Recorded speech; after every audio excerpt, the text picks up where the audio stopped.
Schools, as you know, back in session across the state, and the governor is urging families and educators to have a plan for what to do if ICE shows up at the school. Those concerns follow a surge in federal funding for immigrant enforcement, but is ICE actually showing up to schools in Connecticut? News 8 political reporter Mike Cerulli live for us in Hartford with that answer. Mike.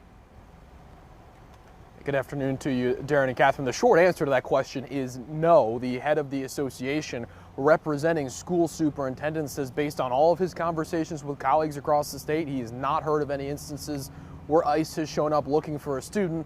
That statement prompting some questions from the state's leading Republicans as to why the governor has weighed in so many times on this issue. So far, speaking to many of my colleagues, there hasn't been actual events where the enforcement officers are coming to schools. So far, no ICE in Connecticut schools. That's according to the Putnam Schools superintendent who leads the association representing him and his colleagues around the state. Still, Governor Lamont was at a school in Hartford on Wednesday encouraging families to fill out a family preparedness plan drawn up by the state government. The plan includes things like listing emergency contacts and information on naming a standby guardian who could step in if a parent is arrested by ICE. Lamont has also backed new state rules requiring schools to designate an administrator who would take the lead if ICE did show up. Just a lot of press out there, a lot of noise in the media, a lot of fear out there in terms of, am I safe coming to school? Lamont's answer to that question? The answer is yes. The governor's answer to his own question prompted the state's Republican lawmakers to ask one of their own.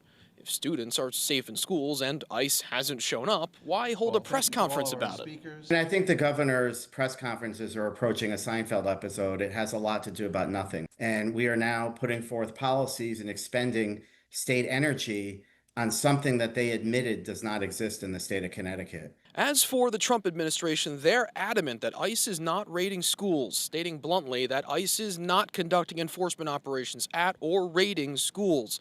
ICE is not going to schools to make arrests of children. And another thing we heard today was from Hartford's superintendent. He says he gets questions all the time about whether or not fear of immigration enforcement is causing chronic absenteeism among some students. He says yes, he gets the question a lot, but no, his data is not bearing that conclusion out. Live in Hartford tonight, Mike Cerulli, News 8.